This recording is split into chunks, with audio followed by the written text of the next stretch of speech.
UFC 298 is this weekend, and of course, we have a massive main event where Alexander Volkanovski faces off against Ilia Topuria. We've got your full card breakdown coming up next.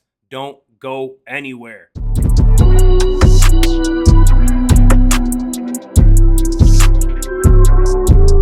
What's up, everybody? Welcome back to another edition of the 10-7 MMA.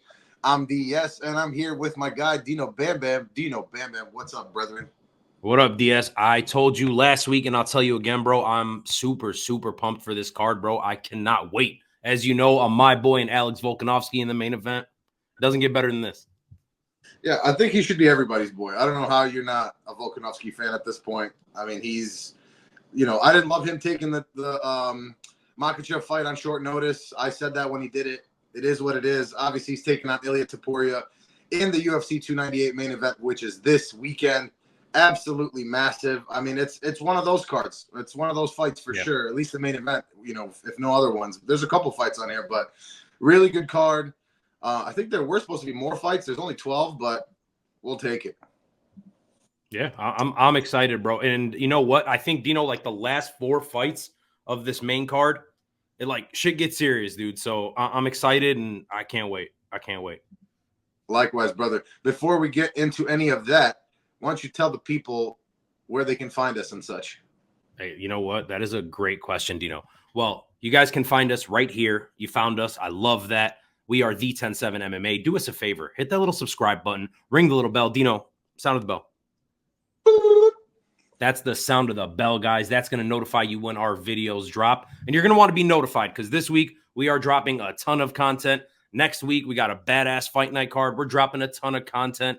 You can also follow us on Instagram at the10-7MMA. We got pictures with people on this card like Henry Cejudo, like Merab Dvalishvili, Val Woodburn, a bunch of people. Captain Eric, he's been in the news a little bit. And our boy, a friend of the channel, Captain Eric, he's been in a little, he's been in some MMA news. So go check out the pictures, like them, subscribe, all that stuff. But I'm ready to talk about this card, dude. Yeah, Cejudo did him dirty, but I don't know. Weird to say one of the GOAT coaches. And then how long ago was that, by the way? Was that a recent video or? Yeah, I assume what's the show called? Countdown. Countdown's recorded like a month and a half before. So maybe 6-7 weeks ago. Yeah, around there. Oh, before probably. I was going to say, because that's fucked up if it was like mid-training camp. But yeah, probably right as the camp started, Exactly. Yeah. Cool. Sounds good, man. We've got 12 fights on the docket. Pretty good top to bottom, man. We're starting it off with what should be a decent women's fight in Andrea Lee versus Miranda Maverick. Bam Bam, what do you think about this one? All right, man. Let's go. Andrea KGB Lee. Let's start with her. 35-year-old striker. She's on a 3-fight losing streak. Her striking's technical. It's solid. She's shown some improvement in the ground game, which has kind of been her kryptonite throughout her career. She is tough as hell, though, man. I will absolutely give her that. That's always been one of her best traits. She never gives up on herself. Last time out, she, of course, lost to Natalia Silva. No shame in that. Natalia Silva looks like a world beater. Looks like she's going to be a champion at some point. She's taking on Miranda Maverick. As we know, Miranda Maverick, a very high-pressure grappler. She's a lot younger, of course. She's constantly shooting takedowns. She seems to be improving every time we see her. She's super physically strong. On the feet, Dino, she's just okay. She's definitely not Andrea Lee's level. If this was kickboxing, if this was Muay Thai, I'm going Andrea Lee all day. But this is striker versus grappler. There's a 9-year discrepancy. I feel like Miranda Maverick. My gosh. Cat's got my tongue. I feel like Miranda Maverick. Huh? You good? I'm either having a stroke or I'm tripping on reading her name. But I feel like Miranda Maverick is constantly going to be moving forward. She's going to try to get a hold of Andrea Lee. She's going to take her down, and she should win this fight. I'm not super duper confident in this one. It is a ladies' fight, but Maverick by decision. Miranda Maverick. I pretty much agree with you, man. Andrea Lee, tough as hell. But I, too, am going to pick Miranda Maverick here. She's got the better grappling. She's got the better wrestling. She seems to really be hitting her stride at this point. She's the younger fighter. Her striking's not great. Andrea Lee definitely has the better striking, even at, 37 years old, I want to say, for Andrea Lee? Yeah. 37, 38. Not that old. 35. 35. Yeah. Yeah, so, 9-year age difference. She's younger. She's got momentum on her side. She's, in my opinion, more well-rounded right now. I think it's going to be really, really close. I could see a split decision here. You know, we've seen them both fight with Macy Barber, right? And obviously we're not doing MMA math here, but, you know, Andrea Lee, close fight. Miranda Maverick, close fight. I expect it to be a really close fight. Andrea Lee on the losing streak. Miranda Maverick has more confidence.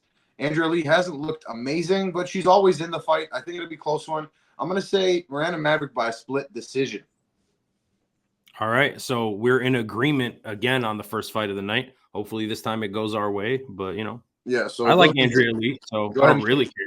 Go ahead and pick Andrea Lee if you're betting, if that's right. If that's Pretty it. much. Second fight of the night, we've got Val Woodburn making his debut at 170 in the UFC. He fought at 185. For somebody who's only 5'8", that's pretty crazy. We saw him in Vegas. He's absolutely jacked. Dude is just absolutely stacked. He is taking on Oban Elliot, who's making his UFC debut. We've got another Welshman in the UFC. He had a really close fight on the Contender Series. He looked pretty good though, man. You know, he looked good, but Val Woodburn is just kind of a different type of beast to me. I don't think he sees a lot of guys in Europe that look like Val Woodburn, right? There is obviously the question mark of he's moving down to 170. I think that's the right move for him, right? I mean, to be 5'8" at 185, maybe not the best move. And we know how a lot of times these heavily muscled fellas, they tend to gas out. So last time out, Val Woodburn didn't look great, right? He took on Bo Nickel, obviously, on short notice. People thought he was going to get tapped out quickly. Nope, he got straight up knocked out, put on skates, you know, with like the first punch that he threw. So is the chin a little bit sus? You know, he does have massive power of his own, right? Heavy right hand, great power in general. And then Oban Elliot, he's coming over from Cage Warriors. I think he was a Cage Warriors champ, if I'm not mistaken. He's definitely the more skilled fighter and overall more well-rounded, right? And more multifaceted, let's say. Skill for skill, I expect him to be the better, more technical striker and the better wrestler. The key here for me is we've seen Oban Elliot take on, you know, pretty good competition and be in a lot of close fights already. For me, Val Woodburn really has one way to win this fight, and it's to get a huge knockout. And it's very possible. I mean, we've seen Oban Elliot rocked. We've seen him tagged. I think he's not bad. I don't think he's going to be like anything special personally. Unfortunately, I just don't think Val is really that good, unfortunately, in terms of UFC caliber talent. And then, you know, getting knocked out and then moving down a weight class, we'll see how it works out, right? You know, maybe the speed is a little bit better. I think he's going to be at a speed disadvantage. He also really just throws like wide looping shots, you know. He's pretty one-dimensional to me. I mean, I don't know. Do you see Oban Elliot getting him to the ground? I just see him kind of piecing him up, moving around a little bit more. Val getting tired as the fight goes on.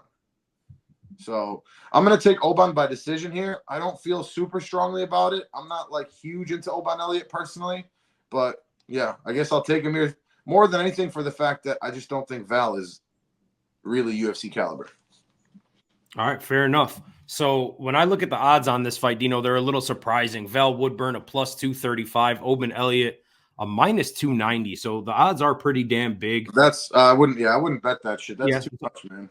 Yeah, so I don't necessarily love the odds. And for me, one thing that really sticks out is, yes, Oban Elliot, I do believe he is the more well-rounded fighter, right? Like skill for skill, like you said. I think he probably is better than Val. But, man, Val is super damn thick and explosive, dude. Like, I think he's definitely way more dangerous than Oban Elliot. We have seen Oban Elliot rocked, as you've mentioned. We've also seen him knocked out on a couple occasions. So I don't necessarily know, you know, if it's like his chin versus Val's chin, whose is better, right? And if Oban Elliot wins this fight, I don't see a finish, to be honest with you. I'm gonna stick with Val, man. I'm gonna chop it up to Bo Nickel being an absolute dog. Him taking that fight on like 3 days' notice against the guy that's 5 inches, 6 inches taller than him. A middleweight, the likes, you know, like a middleweight prospect, the likes of which we haven't seen in such a long time. I think a full camp does wonders for Val. It's been a while since the knockout. I'm going to trust in him, man. Give me the big underdog here in Val Woodburn. I'm going round 1 KO. Yeah, he's absolutely live for it, man. There's no question. He's absolutely live for it. And I really did go back and forth on this fight, quite frankly. So, yeah. Man, I'm close to going back to Val, to be honest. I'm going to trust the skill, but I absolutely would not be shocked if he gets knocked out. So, anyway, moving on. moving on, if I could find where the fuck I was. Here we go. Yeah. Third fight of the night, we've got Josh Quinlan, and he's taking on Danny Barlow, making his UFC debut. Dino, Bam Bam, what do you think about this one? First and foremost, I absolutely love this fight. Like, on paper, I get it. I think this could be fireworks. I think this could be a fight of the night contender. Let's start with Josh Quinlan, man. Scary ass power, legit as hell, striking really nice.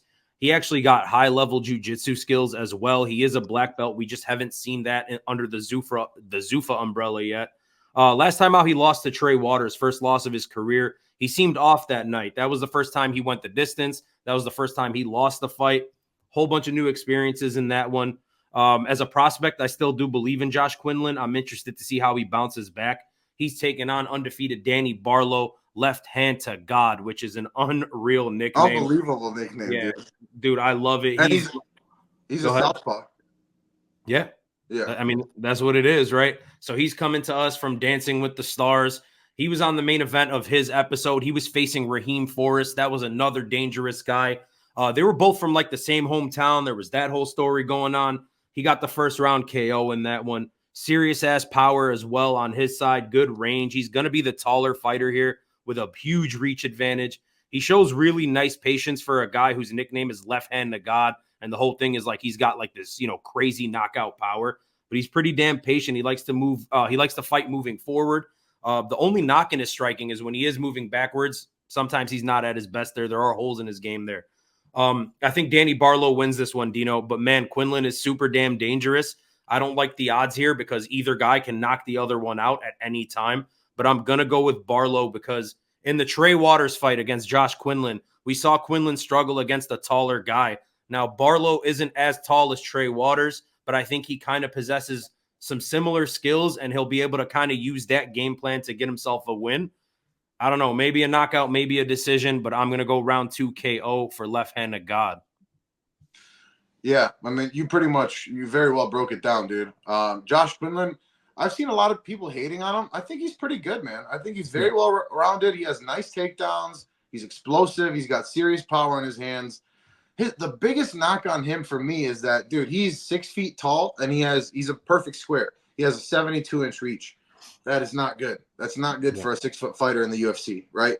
Now you're taking on a guy with a fucking 8-inch reach advantage who has just as much power. It's just not a great matchup. Like you said, it's Trey Waters, the tallest welterweight at 6'5", but I want to say Barlow has a longer reach than him at 80 inches of reach, dude. So, and in my opinion, I mean, it's not my opinion, he's got way more power. He throws absolute piss missiles. So 2 inches taller, 8-inch reach advantage. We saw him struggle to get in on and like really land shots because of the shorter reach on somebody like Trey Waters. I think we're going to see kind of a lot of the same thing, man. I don't really see Quinlan getting Barlow down. He's so long and rangy. Those types of guys can kind of be tough to get down. I think if he is going to have a shot, I mean, I know he's going to want to bang. With the reach disadvantage, I think he's best off trying to get a couple takedowns here and see if he can get Danny Barlow to burn some of that energy, right? And take some sting off those shots. But I agree with you, man. I'm going to go Danny Barlow, 2nd round KO. Same kind of thing. I think the first round, Josh Quinlan will feel the power. He'll get a little bit, maybe overshoot on a shot. One thing I will say about Danny Barlow is sometimes he swings so goddamn hard, he literally throws himself off balance. So he's got to be careful with that. Somebody like Josh Quinlan doesn't need to overswing necessarily to land with good power. So the odds are kind of crazy. I think they should be pretty close, to be honest with you. But 8 inches is just too much, man. I think it's just too much of a reach advantage. Plus, he's got power of his own. I'll take Danny Barlow by KO. Yeah, 8 inches is too much. That is absolutely what she said. So half of that's probably just fine. Hey, Wait, what the fuck? Am I always on this side? No, we switch. So like, because the left side gets bigger when you're talking, stuff like that. Okay, that's a trip. Yeah. Anyway, 4th fight of the night, we've got Mingyang Zhang, and he is taking on Brenson Ribeiro. These are 2 big fellas at 205, and let me just find my notes for this one. Here we go. Yeah, so Zhang is one of the top heavy-ish prospects from the East overall, by the way. So 205, I mean, light heavyweight and heavyweight, he's one of the top, right? Sadly, the last time we saw him was at the road to the UFC. Do you know why that is? Was he injured or something? No idea. I wasn't able to find anything. So In any case, he looked great on road to the UFC, showed a great chin. He was in really good shape, really nice right hand. He's got legit power. He holds his hands a little bit lower than I'd like sometimes, but, maybe that's part of the confidence and things like that. Puts on great pressure.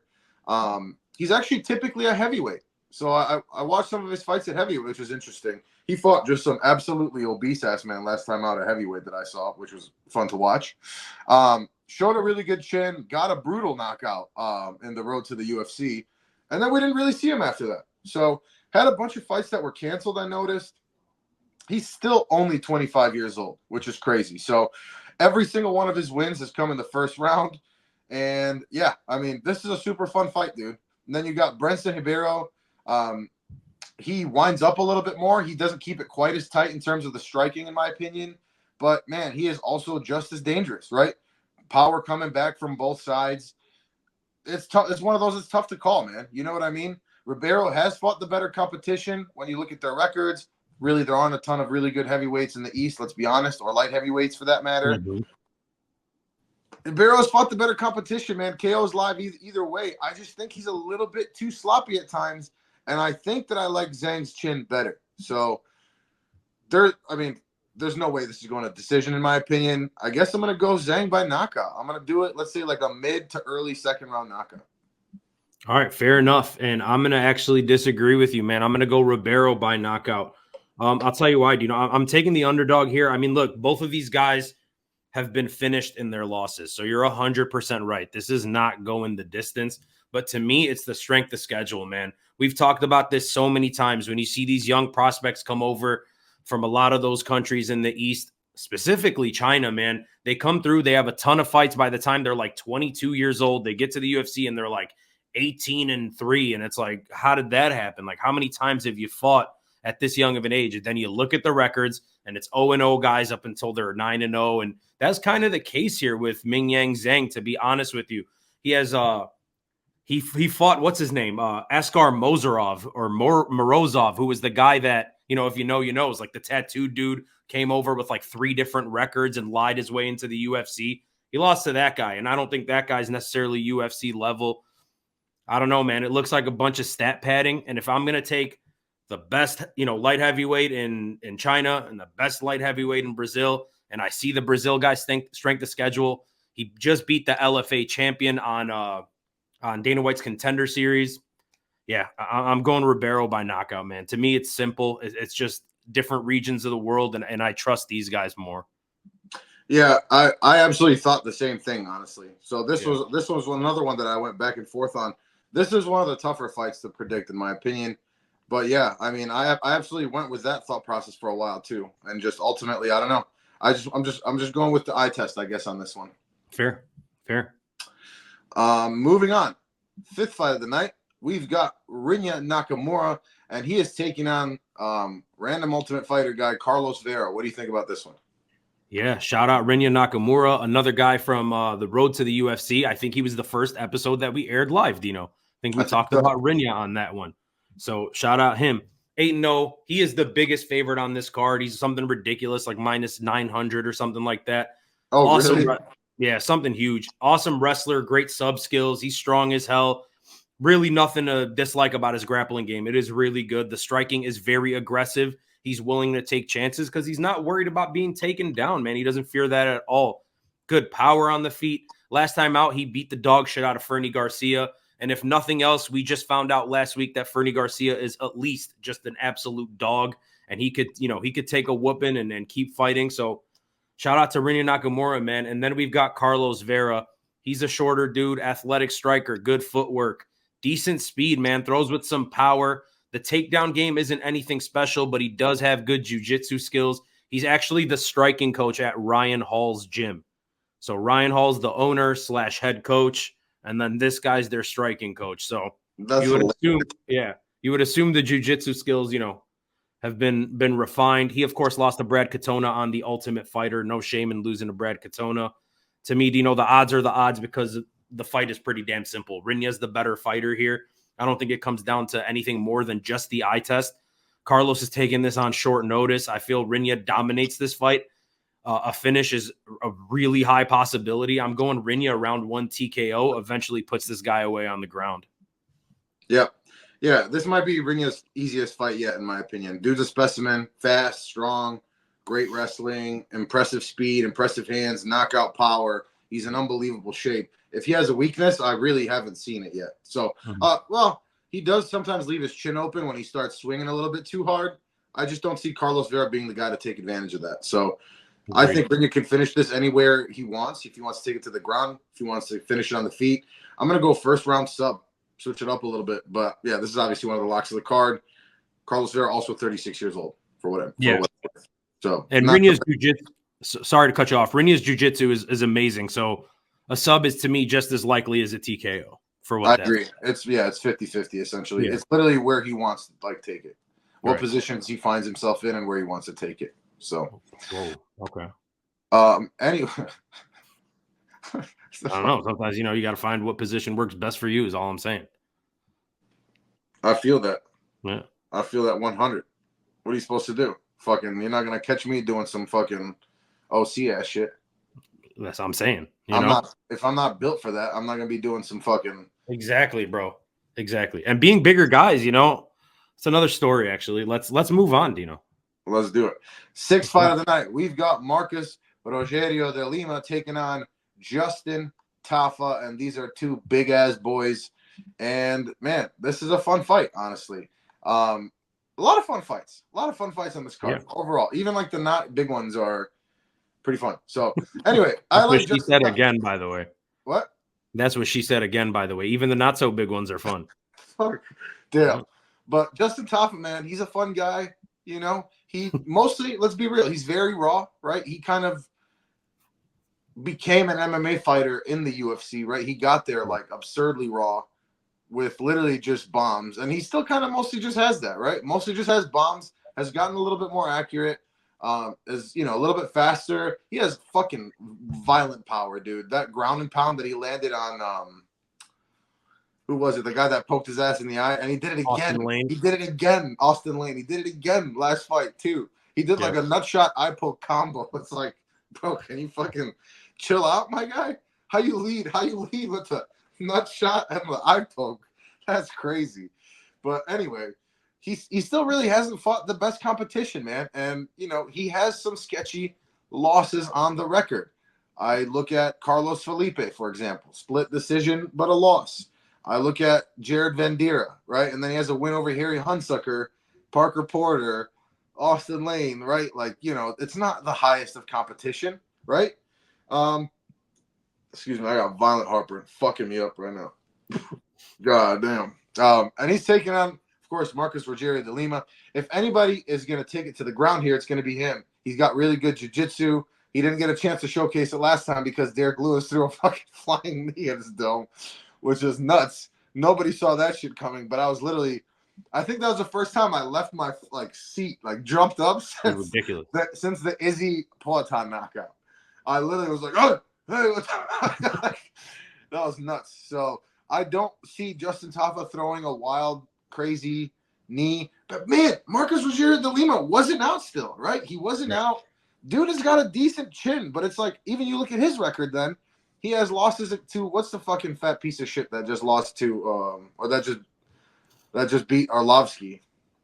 Yeah, the baseball guy. Waldo Cortez Acosta. Yeah, fuck that guy. He has a loss to him, I want to say. He beat him, but it was close though. He was getting his ass beat in the first round and a half is what it was. So, is this the highest level heavyweight fight? No, it's not. But on one side, you have a massive grappling advantage for Marcus Rogerio de Lima. He has some knockout power of his own, but Justin Tafa throws absolute bombs. The logic is telling me that I should pick Marcus Rogerio de Lima. He has more ways to win, and if the fight goes to the ground, he has a massive advantage there. Oftentimes with these heavyweight fights too, we've seen it, right? You get a big fucking guy down, it's like a turtle on its back, right? You get him down, it's difficult to get these fucking big guys off of you, and you end up kind of just seeing these guys just walrusing on top of each other for a round, right? So I absolutely could see that, but my gut is just telling me Justin Tafa by second round knockout. I think he finds the shot, man. It's funny that you mentioned that because that's kind of like my same thought process, man. When you look at this fight and you watch film and you analytically try to break it down, it's Marcos Rogerio de Lima, even though he is the older fighter, right? He's the better grappler, like you said. There is most places this fight goes, he's the better fighter. And Justin Tafa, he's really one of those. He's like a one-trick pony, man. He needs to knock your ass out or he's not winning the fight. Dino, it's weird because the Vegas odds are Marcus Rogerio de Lima is the small favorite. When you go to Tapology, like 70-something% of people are picking Justin Tafa. Oh, so really? I don't understand where like the community's head is at, right? You're confident that this guy's going to win, but you're not probably recency bias too. Absolutely. And Tafa is on fire for what it's. Hey, your sound went out.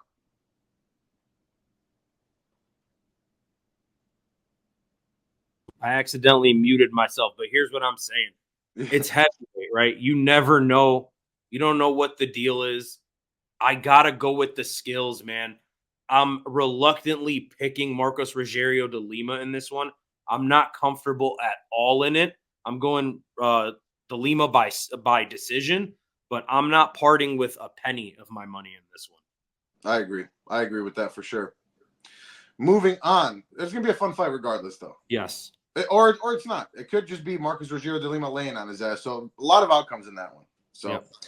Moving on. Next fight, we've got Amanda Lemos taking on Mackenzie Dern, who's stepping in on short notice at 115. What do you think about this one? All right, let's go. Amanda Lemos. She's 36 years old. Dino, she's a striker. She's got good power, man. She does a good job of keeping range on the feet. On the ground, she's also solid, good jiu-jitsu skills. But, of course, her jiu-jitsu skills are nowhere near Mackenzie Dern's. Last time out, she got absolutely dominated by the strawweight champion, Zhang Li. She just took an ass whooping for 5 rounds. Very interested to see how Lemos rebounds in this one. Is she going to continue just being a title contender, or is she finally going downhill? She's taking on Mackenzie Dern. We all know Mackenzie Dern's story, man. Super high-level jiu-jitsu, absolutely zero ability to take the fight to the ground, to implement that jiu-jitsu. The striking skills are bad. They are. She's literally a butt scooter. Yeah, she's a butt scooter. There it is. She's Ryan Hall, you know? Yeah, everything's yes. Oh, absolutely. Everything about Mackenzie Dern, besides her looks, I guess, is very mediocre, except for the jiu-jitsu. And she's tough. I'll give her that. She can take an ass whooping as well. She's stepping up on somewhat of a short notice. This was supposed to be Tatiana Suarez versus Amanda Lemos. So let's see how that factors in. What do we do here, Dino? How can you be confident in any one of these ladies after what we've seen lately? I'm just going to go ahead and pick Amanda Lemos. I don't know why. I just feel like she's going to win this decision. It's hard for me to trust Mackenzie Dern when she's so dependent on one thing in one area of the game, but has absolutely no ability to get to that part of the game.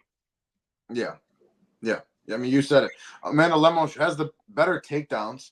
She's very capable on the ground, and on the feet, it's not close. I mean, Amanda Lemos hits like a goddamn truck, hits like a man, for lack of a better way to put it. Yeah. You know, yes, we saw her with her ass kicked last time, but man, this levels to the shit, right? I do think she belongs at the top of this division, but Zhang Li is just unbelievable, man. I mean, she is just a different beast on the same animal, as Kobe would say.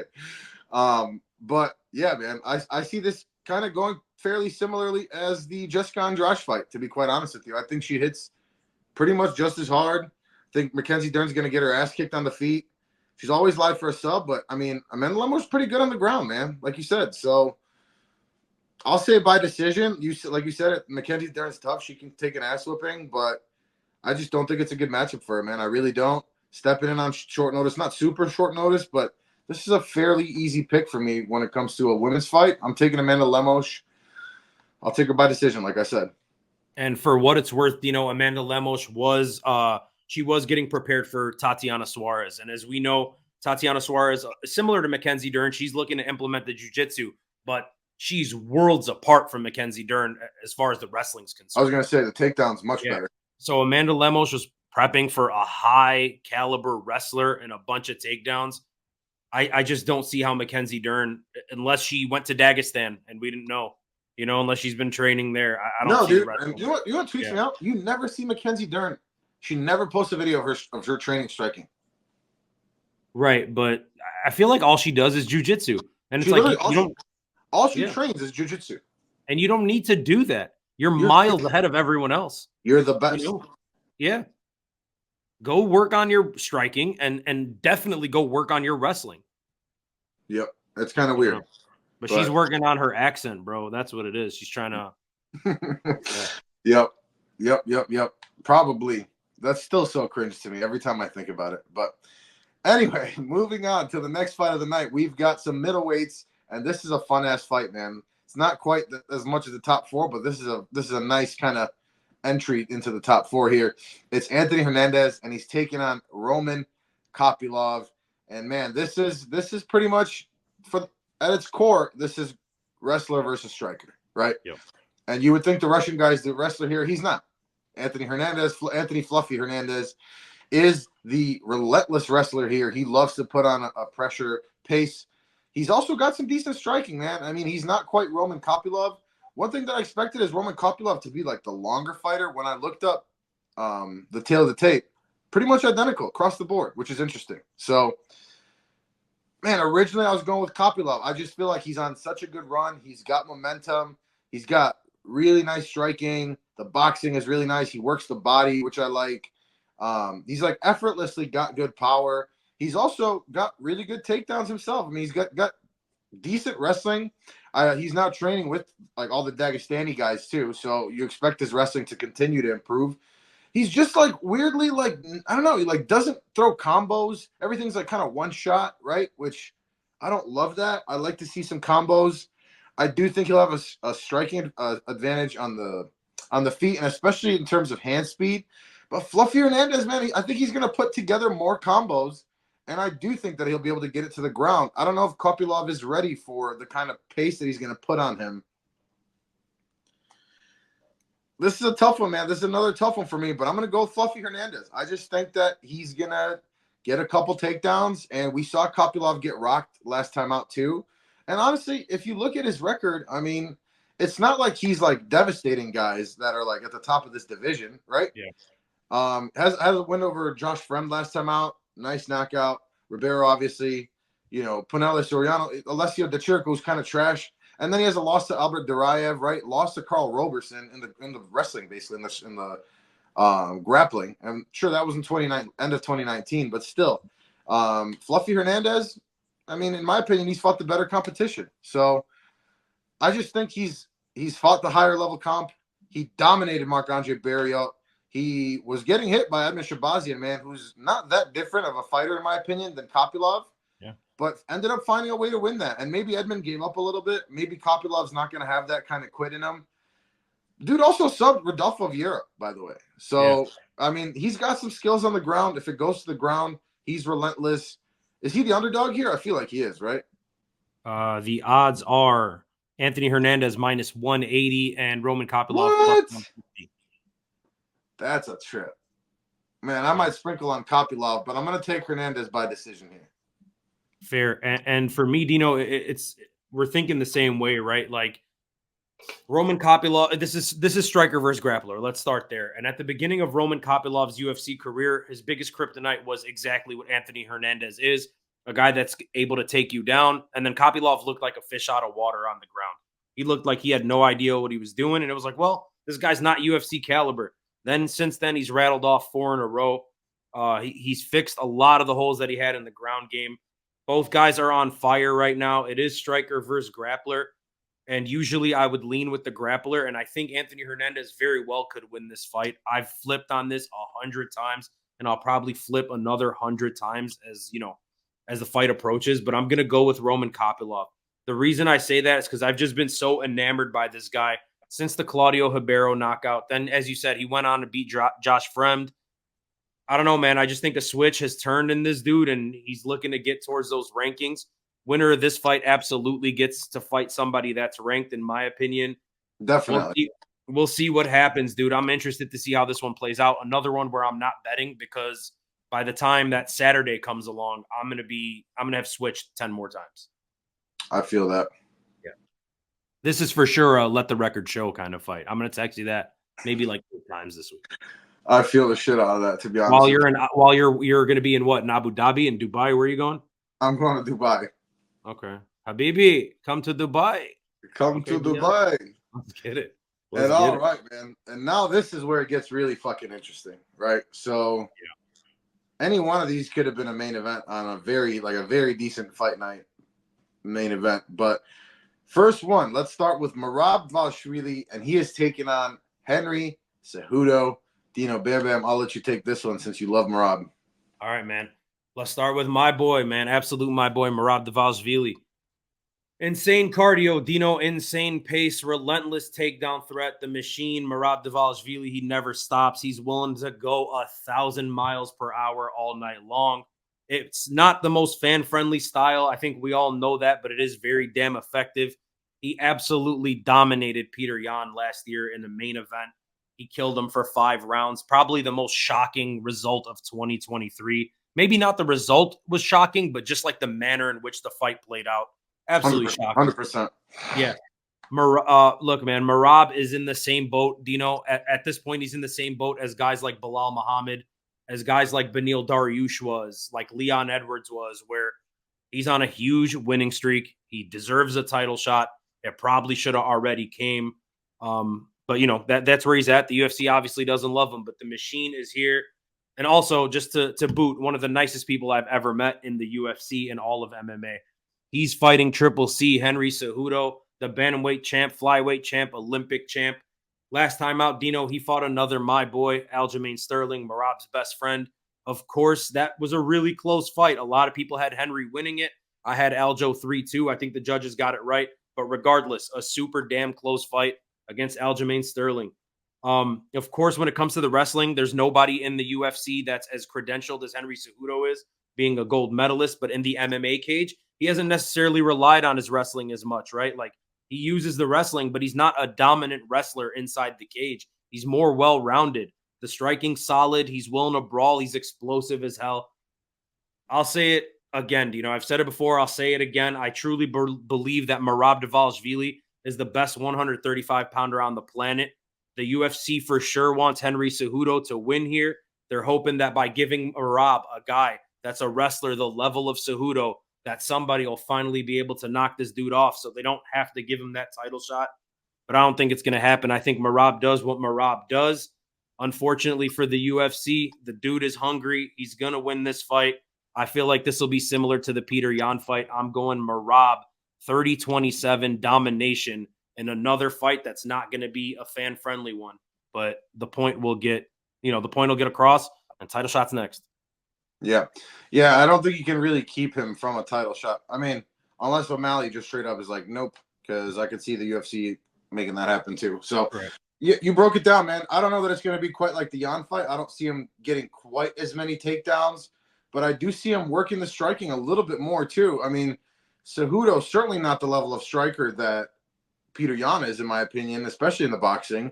Or Jose Aldo, for that matter. Or Jose Aldo, for sure. I mean, there's no question. Henry Cejudo, man, hasn't been active. 37 years old at this point. I know Merab's 33, just turned 33. These guys have like damn near the same birthday. But, you know, now one thing that you didn't really mention is like, this is literally all the things that you said about Merab, all true. And now we see him at a size advantage. Yeah. Right? Now he's fighting a guy who's 2 inches shorter and got an inch and a half of reach. But he's the bigger guy. He's going to be the bigger guy in there. I mean, Henry Cejudo is pretty jacked, obviously, but yeah, I mean, I think you're exactly right. You know, I think he's going to mix in the takedowns. He's not the most technical striker, right? But he's not terrible on the feet. I think he'll mix in some strikes. Henry Cejudo looked a little bit like, I don't know if it was like ring rust you want to call it, but he looked a little hesitant at times versus Aljo, and obviously I know Aljo's really good. But yeah, give me Merab by decision here too. I definitely don't see a finish in this one. Yeah, so as you mentioned, this is the first fight of the last 3, and I think all 3 of these are absolute bangers. This one has massive title implications in it, whereas I don't know necessarily that the next one does, but this one is very important at 135. No question. You think if somehow Cejudo wins, you give the shot to Sandhagen then, yeah? I mean, ideally and like based on merit, yes, but the UFC is going to do what they want to do. And if Henry Cejudo and Sean O'Malley sells more tickets, if Sean O'Malley beats Cheeto Vera, I don't see why Sean O'Malley wouldn't want to fight a short Henry Cejudo. It just makes a lot of sense, dude. And this is another story for another day, but I absolutely hate like the road that we're kind of going down. The Sean O'Malley thing where he's picking and choosing his fights. And then we're about to get to Volk and Topuria, but Topuria is already like, if I win this fight, I'm not fighting Max. I'm not fighting Yair or Ortega. Those guys should all retire because they're never getting a title shot. And it's like, but who the fuck is it? I hate that. Right. Yeah, that's not what a champ does, dude. But anyways, got pictures with both of these guys on V107 MMA on Instagram. You should go like those and follow us there. Why not? There you go. Shameless little plug. Don't dislike it. Yep. Moving on, we've got Geoff Neal, and he is, of course, taking Ian Machado, Garry. And I guess I'll go first on this one, man. I mean, listen. Really quickly, Dino, really quickly. I'm not going to ask what you think I'm going to ask, but I do want to ask you this.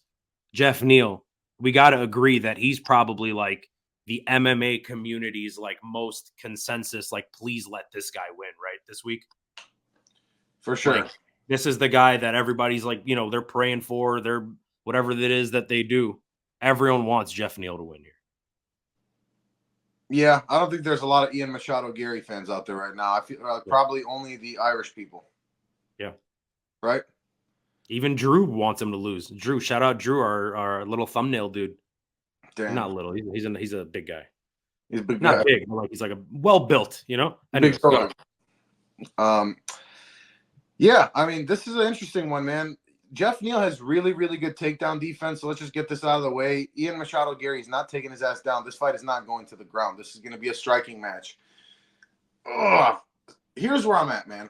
Ian Machado Garry, I said this last time when we were breaking down the fight when he ended up not fighting, is where is his head at, right? And I feel less concerned about it now because we're more removed from that, but this toxic-ass community doesn't forget, right? So I'm less concerned about it, but still, where's his head at, right? Is he going to be distracted? Is he going to be too emotional? Is he going to like, oh, I need to get this knockout, and let's be real, he hasn't been like a huge knockout guy, right? He had trouble finishing Neil Magny on one leg, essentially.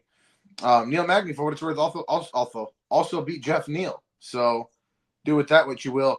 I do think sometimes that Geoff Neal's maybe a little overrated. He's got a shit ton of power, though.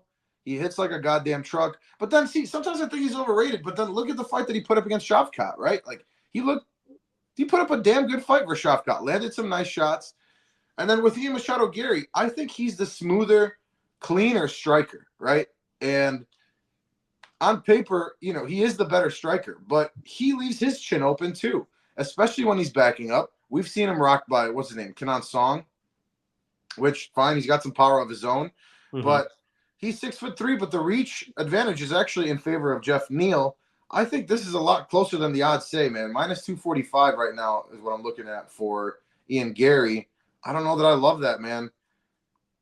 I could absolutely see a knockout. I could see an Ian Machado Garry getting knocked out, especially if he's fighting emotional, especially if he's, if his head's not, if he's not present, right?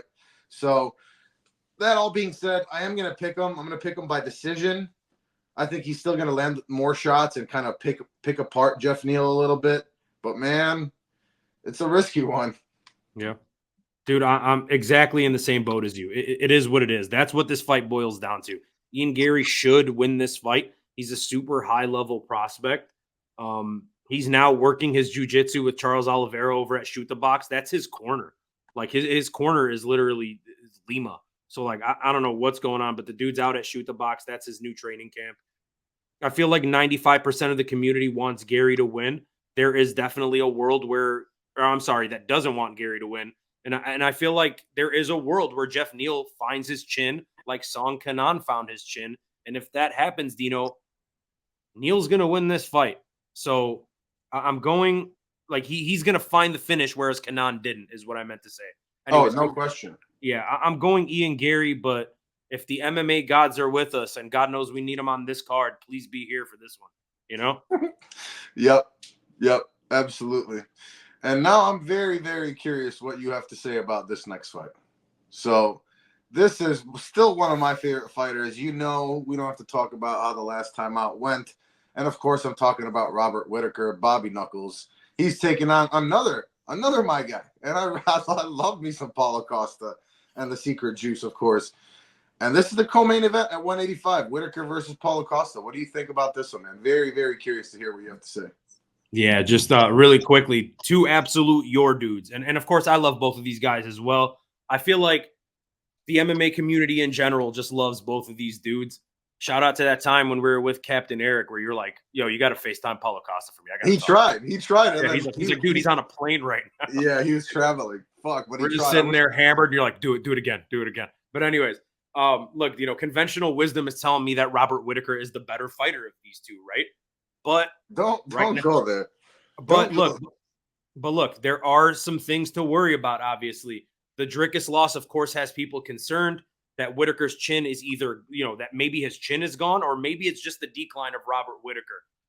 Anyways, we've seen things like this happen to people that are champions a little earlier on in their career where like maybe they start kind of deteriorating before you think they should.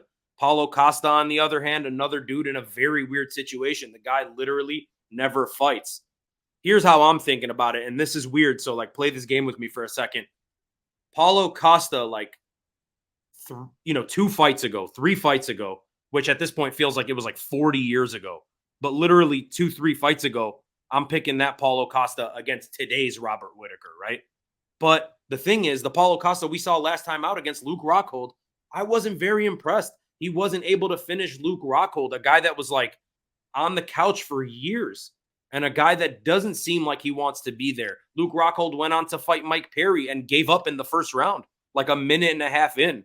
So like, how good is Luke Rockhold is having me like, that's having me think like, how good is Paulo Costa right now? I think Paulo Costa, he's a part-time fighter. I really do. I don't think he takes this too seriously. So I'm confused, but ultimately I am going to go with Robert Whittaker, but it's due to the fact that you have to try to take the Dricus du Plessis loss with a grain of salt. For what it's worth, Dricus du Plessis is now our middleweight champion of the world. So you got to just hope that, he was just having an off night against a really good guy. I'm going Whittaker by decision, but my confidence is at 0%. I'm not betting this fight. I have no idea what's going to happen. I'm interested to watch it. I'm going to be nervous as hell for what's coming next. So I'm just going to be sitting on my couch here, biting my nails and drinking a nice beverage. Yeah, respect to that. Yeah, listen, man. In a weird way, to me, both of these guys are like bad matchups for one another, right? And let me try to explain that. So for Robert Whittaker, he seems to not do great when he's at a size disadvantage, right? You look at the Cannonier fight. Pretty close, man. Pretty close fight. You look at, obviously, the last fight. But see, for me with Dricus, it's like not only is Dricus big as shit, he's also so unorthodox, right? Yeah. So I feel like you can't quite compare that. And then you look at both of their performances versus Marvin Vettori. I mean, Paulo Costa lost to Marvin Vettori. And, I mean, it was a close fight. It was a banger of a fight, to be honest. But it's like, I don't know. Like, you look at Marvin Vettori recently, I feel like Marvin Vettori's kind of falling off. So, I mean, you look at Whittaker versus Vettori, and Whittaker absolutely dispatched of Marvin Vettori. Oh, my God. Dispatched of him completely. So, I don't quite think Whittaker is done yet. I just think that Dricus is such a weird matchup for people, and you got to kind of take him on his own, right? So, I think we're going to see a Bobby Knuckles masterclass in the stick and move, right? I think he's going to land some really nice jabs, stay out of the way. Like you said, man, Paulo Costa, that's another big thing. Is I just don't think he takes this that seriously. Sometimes I also think that, like, Bobby Knuckles is maybe a little bit too laid back. Like, dude, get a little bit mad. Fuck. Like, why are you so nice? Yeah. So, but anyway, I'm taking him by decision. If I'm going to bet anything here, it's the over. I'm fairly confident in Whittaker. I would be really sad if he loses, though, I will say. I want to add a few more things here, Dino. Number one avenue for Paulo Costa to win this fight, a lot of people would think would be to take it down and use the jiu-jitsu. We know Captain Eric is going to be pushing Paulo Costa to go for the takedowns. However, Bobby Knuckles, for what it's worth, man, a dude that's very difficult to take down throughout his entire career. It's the chin for me, man. That's the biggest concern. Robert Whittaker is never known for having the best chin in the weight class. Like, and that Drickus knockout didn't do anything to help. Didn't do anything to help. So I just think like you take some of the shots that we've seen him take, and he is a very good defensive boxer, Robert Whittaker, but you take some of those shots against the dude that looks like Paulo Costa and has the power that, we think Paulo Costa has still. A lot of question marks. And I think the loser of this fight is over. I think it's done. It's curtains. They're not contenders anymore. Yeah, at least in that may sound. Highest sense of the word, that's for sure. I agree with you there. Yeah. And my goodness, here we are at the main event, and it's a big one. It's a big one. It's a massive one. It's absolute as big as it gets, right? And of course, we're talking about Alexander Volkanovski, Alexander the Great Volkanovski, and he's taking on Ilia Topuria, undefeated Ilia Topuria. God damn, man, I've gone back and forth on this one so much. It's so tough. Like, by the way, did you know that Ilia Topuria has not landed a single body kick?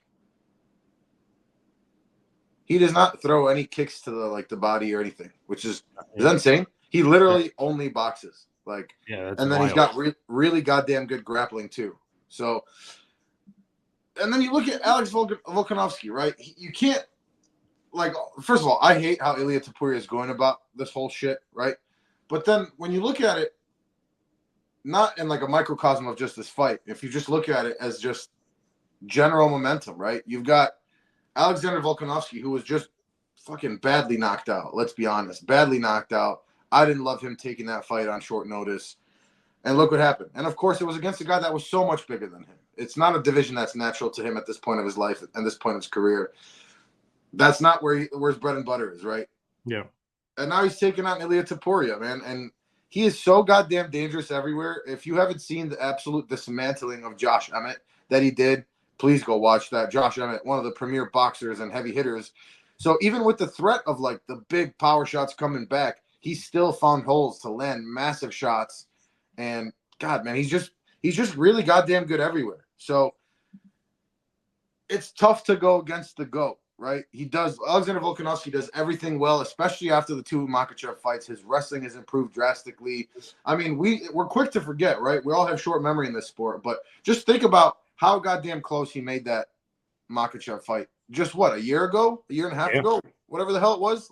12, February. A year ago.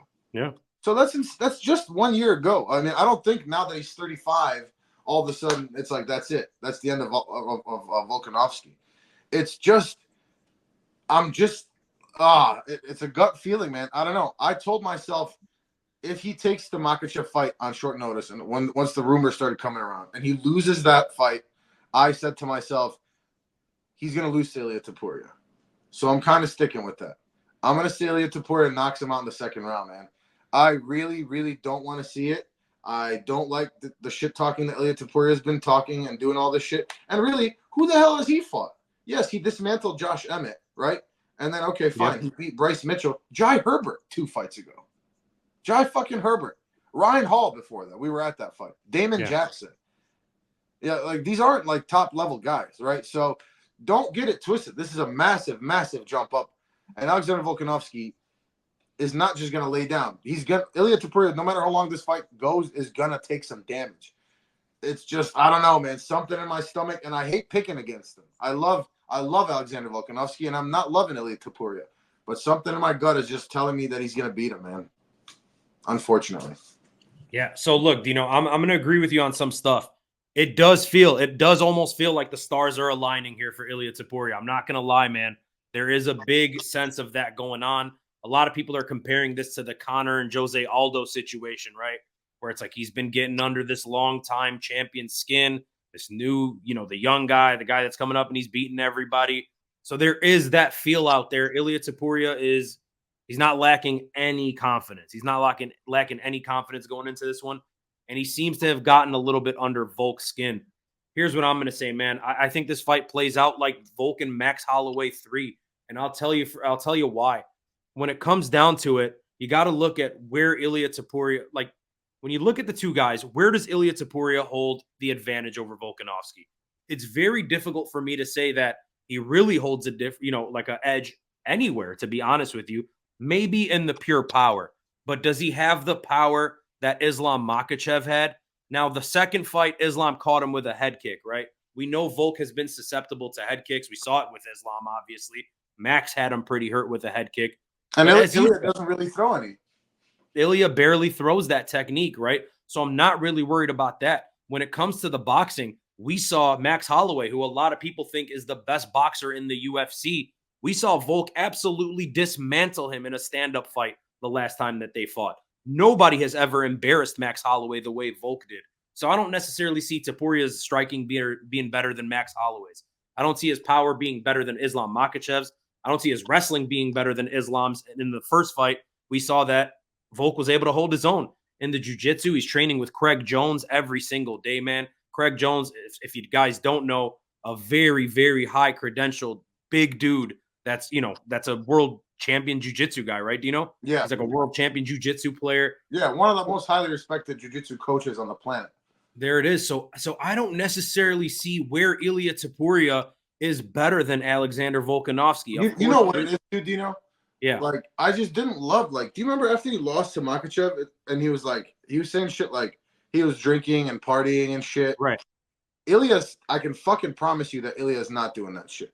Like, he is hungry and he is absolute, his confidence is through the roof right now. So let's do this, Dino. We're obviously going to do another video where we break down this main event, and we'll jump into all that stuff, and we'll talk about the storylines and stuff. But anyways, here I just want to point this out. When it comes to Ilia Topuria, Dino, he hasn't had to face Max Holloway yet. He hasn't had to fight Yair. He hasn't had to fight Brian Ortega. He hasn't had to fight Arnold or Movsar. None of those guys. No, he got a push. He's handsome. So he's getting the push, and he's talking shit. They want him there. Yeah, and he's getting this title shot that he hasn't deserved yet, to be honest. Go beat one of those guys and you get it. But anyways, look, Yusuf Zalal, a guy that was cut by the UFC. Damon Jackson, a one-dimensional journeyman. Ryan Hall, the biggest one-dimensional guy there is. He was fighting at 155 against Jai Herbert, who's a sub-500 UFC guy. Jai Herbert had him out on his feet before he got knocked out.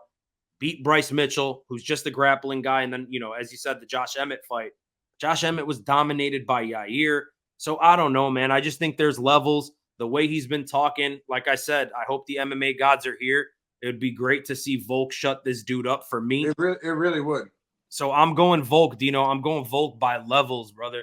I'm going Volk UD 49-46. I think Ilya shows that he belongs. He definitely belongs at the top, but, it's not his time yet. Maybe a little too young to be fighting Alexander Volkanovski. And still, for my featherweight GOAT. I hope you're right, and your breakdown is much more logical than mine, because everything that you said is true, and I agree with it. It's just I don't know what the fuck it is. Trust me, I get the feeling, man. I do feel it. Ilia Topuria is starting to get like this. The hype train's moving, and he feels super damn confident, and he's playing the part, man. So it does feel Conor versus Jose Aldo-esque, but Ilia Topuria is no Conor, man. And sorry. Yeah, he's certainly not. And honestly, there's an argument to be made that Volk is better than Aldo. Yeah. Certainly. So, and also, he's not 40. So, but anyway, huge card, massive implications throughout. It's going to be one of those where we got little butterflies in our stomach as we're watching it. Dino Bam Bam, why don't you take us out, brother? Absolutely. I'm already feeling those butterflies. I'm nervous, dude. I was nervous last week for this one. I've been nervous for a while. But anyways, if you guys enjoyed the content or are looking forward to the amazing content that we have coming up this week, do us a favor. Hit the little subscribe button, thumbs up, ring the little bell. Dino, boop. That's the sound of the bell, guys. That's going to notify you when our videos drop. You can also follow us on Instagram at V107MMA, where we got pictures with a bunch of these dudes that we just talked about. I hit my microphone. I hope that sound wasn't too bad. No, DS, anything else? That's nope. DS. Nothing else from DS. Nothing else from DBB. That guy right there, the fucking featherweight GOAT, and still, hopefully, that's DS. I was like, damn, I'm not. No. You're not the featherweight GOAT. That guy. You see him right there? I do see him. That's Alexander Volkanovski. Anyways, DS, thanks for having this great episode with me, brother. Thank you guys for watching. Thank you, man. Peace.